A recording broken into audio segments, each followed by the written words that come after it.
Good evening, नमस्कार। मैं doctor किरण गर्ग, मेरे यूट्यूब चैनल में आपका स्वागत है। आप सब कैसे हो? कैसे चल रही है आपकी तैयारी? लगे रहो, जुटे रहो, जरूर सफल होंगे। ठीक है, तो फर्स्ट यूनिट का नेक्स्ट टॉपिक हम करने जा रहे हैं, वो है हिंदी का भाषिक स्वरूप। तो हिंदी का भाषिक स्वरूप में क्या है, इसमें ध्वनिक स्वनिक के बारे में हम बात करेंगे। प्रत्येक भाषा का एक भाषिक स्वरूप होता है। हिंदी हो, इंग्लिश हो, पंजाबी हो, कोई भी भाषा हो, उसका एक भाषिक स्वरूप होता है जो शुद्ध और व्याकरणिक होता है। ठीक है, तो भाषा के शुद्ध रूप की जानकारी हमें कहाँ से मिलती है? व्याकरणिक अध्ययन से। ठीक है, तो किसी भी भाषा की मूलभूत इकाई को स्वनिम कहते हैं। स्वनिम क्या होता है? स्वनिम ध्वनि वाणी, तो जिसका अर्थ है वाणी या ध्वनि, और यह भाषा की सबसे छोटी लघुतम इकाई होती है। तो डैनियल जोन्स के अनुसार स्वनिम मिलते जुलते ध्वनियों का परिवार है, ग्रुप है, समूह है। ठीक है, तो स्वनिम व्यवस्था के बारे में आगे करेंगे। स्वनिम व्यवस्था के प्रकार। तो स्वनिम जो है, स्वनिम दो प्रकार की होती है, एक खंडे स्वनिम और एक खंडेतर स्वनिम। तो खंडे स्वनिम है, इसमें आगे दो पार्ट है। खंडे स्वनिम में क्या आता है? स्वर और व्यंजन। और खंडेतर स्वनिम में क्या आता है? जैसे सुर, मात्रा, संगम, अनुनासिक, बलाघात, ये सब किसमें आते हैं? खंडेतर स्वनिम में। ठीक है, अब आगे हम इसके बारे में डिटेल पढ़ेंगे। हाँ जी, स्वनिम व्यवस्था के प्रकार। तो स्वनिम व्यवस्था है, इसके दो प्रकार है, खंडे स्वनिम और खंडेतर स्वनिम। जो खंडे स्वनिम है वो है जिसका उच्चारण स्वतंत्र रूप से हो सकता है, जिसके खंड किए जा सकते हैं, खंडे ध्वनि। और खंडेतर स्वनिम या अखंडे स्वनिम भी कहते हैं, जिसका उच्चारण स्वतंत्र रूप से नहीं होता, जो और इसके खंड भी नहीं किए जा सकते, तो इसको अखंडे या खंडेतर स्वनिम कहते हैं। ठीक है, तो जो खंडे स्वनिम है यह आगे दो प्रकार के होते हैं, जैसे इसमें स्वर और व्यंजन। तो आगे हम इसके बाद हम स्वर और व्यंजन की डिटेल करेंगे। ठीक है, और खंडेतर ध्वनि के जो पार्ट है, भाग है, वो है जैसे सुर। सुर को हम अनुतान या तान भी कहते हैं। और फिर है मात्रा या दीर्घता। थर्ड है बलाघात, अनुनासिक और संगम या संहिता। इस तरह से खंडेतर ध्वनियों को 5 भागों में बांटा गया है। और खंडेतर या अखंड ध्वनि वो होती है जिसका उच्चारण स्वतंत्र रूप से नहीं होता और न ही इसका खंड किया जा सकता है। ठीक है, तो आगे हम पढ़ेंगे खंडे स्वनिम की डिटेल। हाँ जी, खंडे ध्वनियां। अब हम आगे पढ़ेंगे खंडे ध्वनियों की डिटेल। खंडे स्वनिम। तो खंडे जो स्वनिम है इसके दो भाग हैं, स्वर और व्यंजन। स्वर, स्वर क्या है? ऐसी ध्वनियां है जिसके उच्चारण में किसी और ध्वनि की हमें जरूरत नहीं पड़ती, जिसके उच्चारण में हमें किसी और ध्वनि की जरूरत, आवश्यकता नहीं पड़ती, स्वर कहलाते हैं। ठीक है, और यह है व्यंजन। ये है ऐसी ध्वनियां जिसके उच्चारण में हमें स्वर की जरूरत पड़ती है। व्यंजन ऐसी ध्वनि है जिसके उच्चारण में हमें स्वरों की जरूरत पड़ती है। स्वर कितने होते हैं? 11। और व्यंजन कितने होते हैं? 33। ठीक है, तो स्वर कौन कौन से हैं? जैसे आ, छोटी, बड़ी ई, ऊ, बड़ा ऊ, री,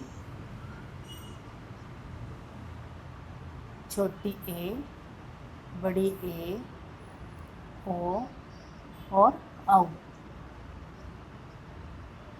तो ये क्या है? स्वर। स्वर कितने हैं? 11। ठीक है, ये हो गए 11 स्वर। और दो है अनुस्वार, अनुस्वार, अनुस्वार, अनुस्वार में आता है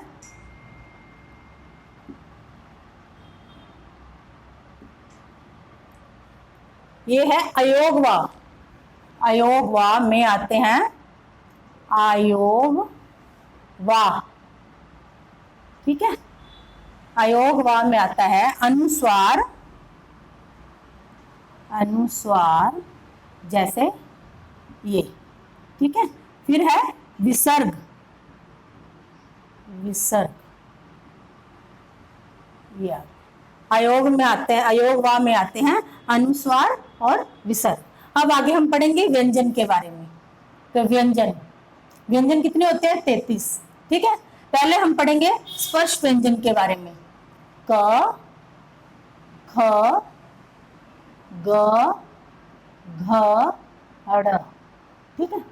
च, छ, ज, झ, यही, ट, ठ, ड, ढ, न, त, थ, द, ध, न, प, फ, ब, भ, म।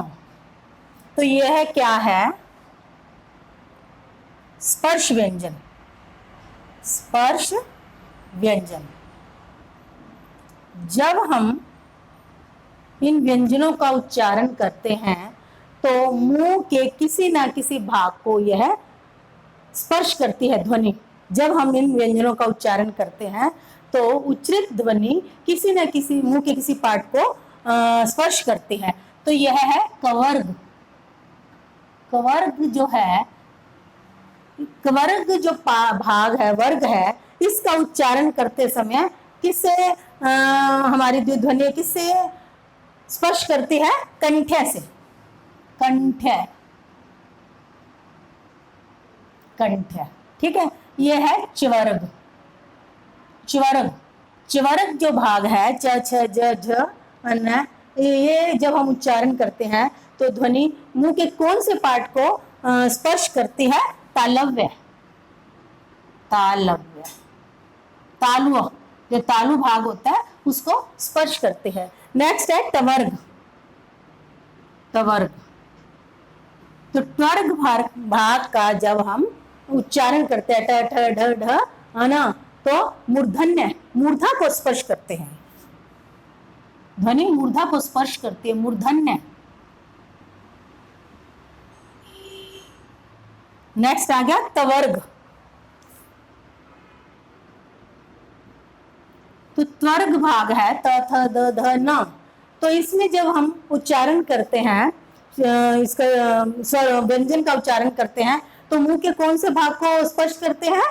त, दंत्य, दांतों को स्पर्श करते हैं, दंत्य, ठीक है। नेक्स्ट आ गया पवर्ग।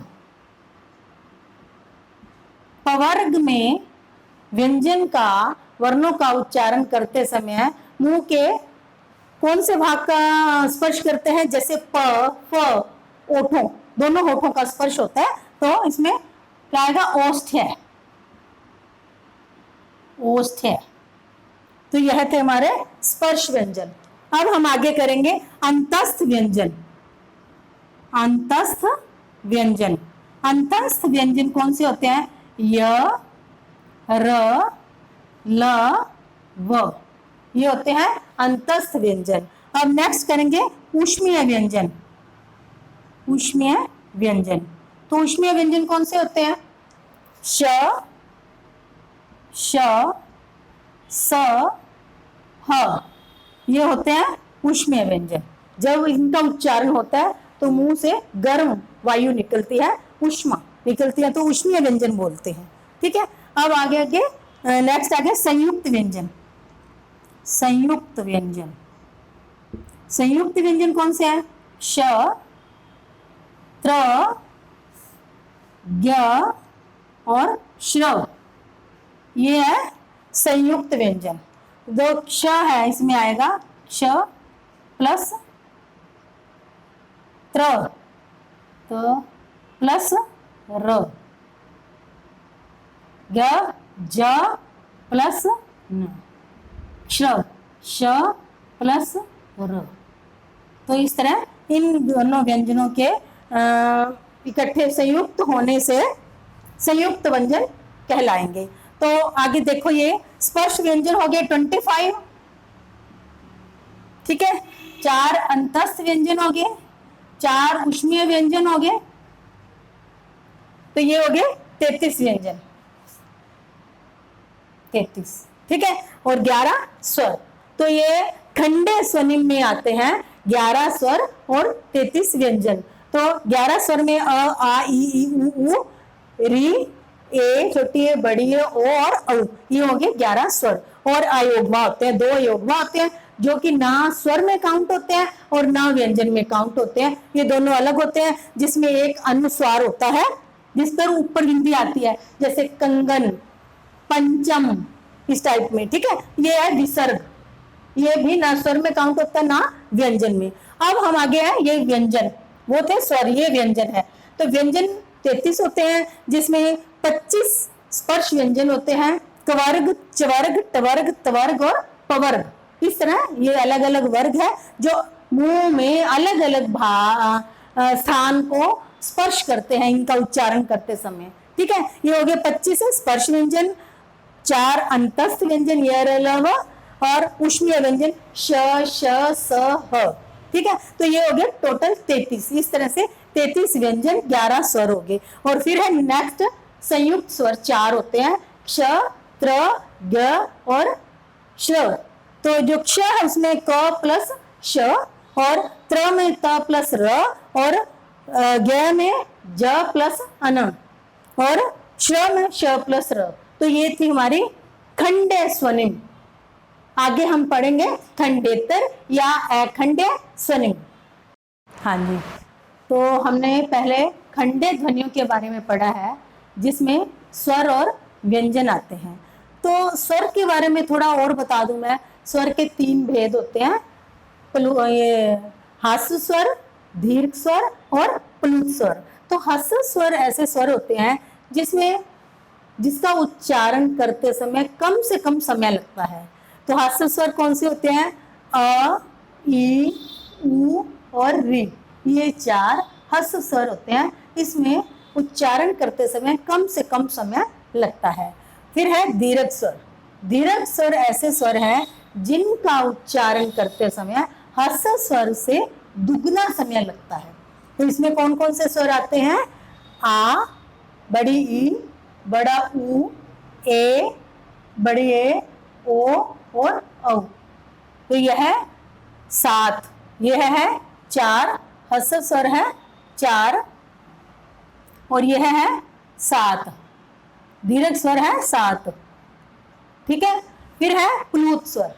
प्लुत स्वर ऐसे स्वर होते हैं जिसके उच्चारण में ह्रस्व से तिगना और दीर्घ से दुगना समय लगता है, जैसे ओम, राम। तो प्लुत स्वर जो है ये ज्यादातर मंत्रों के उच्चारण में प्रयोग किए जाते हैं। तो इस तरह से स्वर 3 तरह के होते हैं, हास्य स्वर, दीर्घ स्वर और प्लुत स्वर।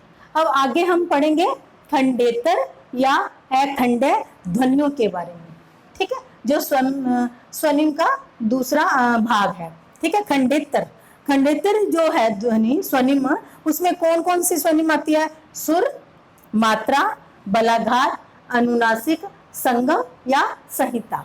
तो फर्स्ट है सुर। सुर को अनुतान भी कहते हैं और तान भी कहते हैं, ठीक है। तो सुर में क्या आता है? ध्वनि उत्पन्न करने वाली कंपन, जो कंपन होती है उसके बारे में है।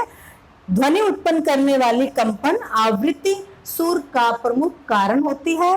जैसे सुर 3 टाइप के होते हैं, उच्च सुर, मध्य सुर और सम सुर। तो इसकी जो डिटेल है, जैसे म्यूजिक में आता है, हम गान का जो कार्य करते हैं, सुर ताल मीन्स जो म्यूजिक का पढ़ते हैं उसमें इसकी डिटेल दी होती है, ठीक है। तो सुर 3 तरह के होते हैं, उच्च, मध्य और सम।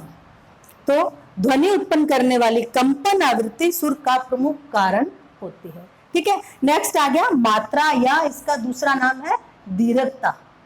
तो मात्रा से मतलब है जब किसी ध्वनि के उच्चारण में लगने वाला समय को क्या कहते हैं, मात्रा या दीर्घता। जैसे दिन, दिन एक होता है दिन, दिन में कम समय लगा, छोटी की मात्रा आएगी, जैसे दिन, दिन और दीन, जैसे इसमें है दिन और फिर है दिन। बला, बल्ला, तो इनमें अंतर आ गया ना, दिन छोटी की मात्रा कम समय लगा और इसमें दीन लंबी आवाज आ रही है।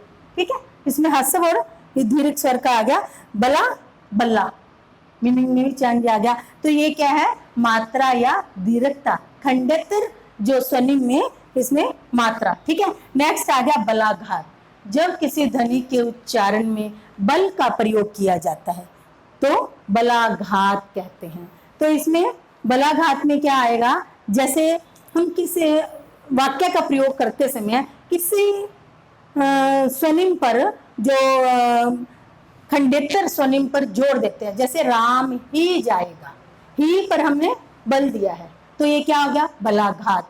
राम ही जाएगा, मोहन ही जाएगा, तो ही पर क्या हुआ, बल दिया गया। ठीक है, तो ये हो गया बलाघात। नेक्स्ट आ गया अनुनासिक। अनुनासिक का दूसरा नाम है स्वर गुण। अनुनासिक में क्या है, ध्वनि का उच्चारण करते समय मुंह और नाक दोनों का प्रयोग होता है, मुख और नासिका दोनों का प्रयोग होता है, जैसे सास और सांस। ठीक है, सांस सिंपल, सांस, तो इसमें नासिका और मुंह दोनों का प्रयोग हुआ है। ठीक है, और जैसे कहा, कहा, इस तरह यह कहा सिंपल हो गया। कहा, कहा में क्या आ गया, मुख और नासिका दोनों का प्रयोग होगा। कहा, तो इनमें मीनिंग का भी फर्क आ गया। तो यह है अनुनासिक। अनुनासिक या स्वर गुण कहते हैं इसको, जिसमें मुख और नासिका दोनों का प्रयोग होता है। और नेक्स्ट है संगम या संहिता। संगम में क्या है, किसी दो भाषिक इकाइयों के बीच कुछ समय के लिए विराम, आराम मतलब थोड़ा सा विराम रुक कर विराम लेने पर उस अनुचित समय का सीमांकन है, उस समय को कहते हैं संगम या संहिता। ठीक है, जैसे संगम या संहिता, जैसे रोको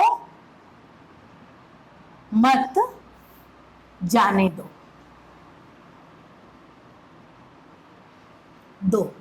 रोको मत जाने दो। ठीक है, अगर इसको हम ऐसे लिखें, रोको मत जाने दो,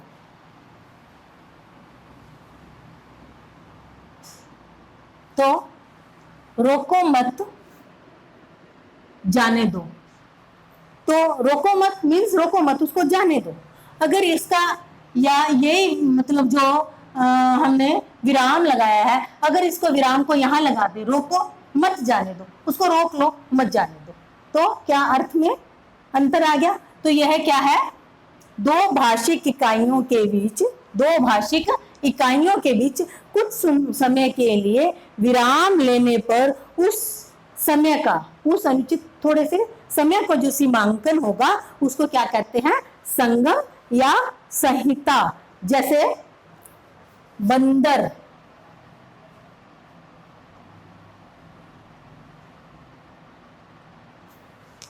बंदर खा गया, खा गया।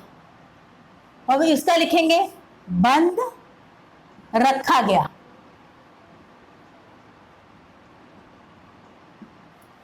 बंदर खा गया मीन्स बंदर कोई चीज को खा गया।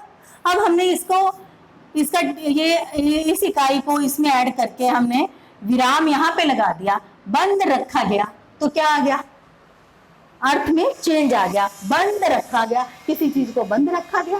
तो इस तरह से संगम या संहिता में क्या है, दो भाषिक इकाइयों के बीच कुछ समय के लिए विराम लेने पर या होने पर उस अनुचित समय का जो सीमांकन है उसको क्या कहते हैं, संगम या संहिता। तो यह थी खंडेतर ध्वनि या अखंड्य। इसमें क्या, सुर, मात्रा, बलाघात, अनुनासिक और संगम, यह सब आएगा। तो यह जो स्वनिम व्यवस्था के बारे में आज हमने पढ़ा है, जो दो भागों में खंड्य और अखंड्य या खंडेतर दो भागों में बांटा है। उसके बाद जो खंडे ध्वनि है उसको स्वनिम है उसको स्वर व्यंजन में बांटा है और खंडेतर को 5 में बताया गया है। तो यह टॉपिक बहुत इम्पोर्टेंट है, आपको अच्छे से इसको पढ़ना है, लर्न करना है और समझ कर करना है, सबसे बड़ी बात है। तो इसमें जो खंडे ध्वनियां हैं, हमने स्वर व्यंजन पढ़े हैं और इधर ये पढ़े हैं, तो कहीं ना कहीं इसमें से कोई ना कोई क्वेश्चन आने की पूरी संभावना रहती है। इसमें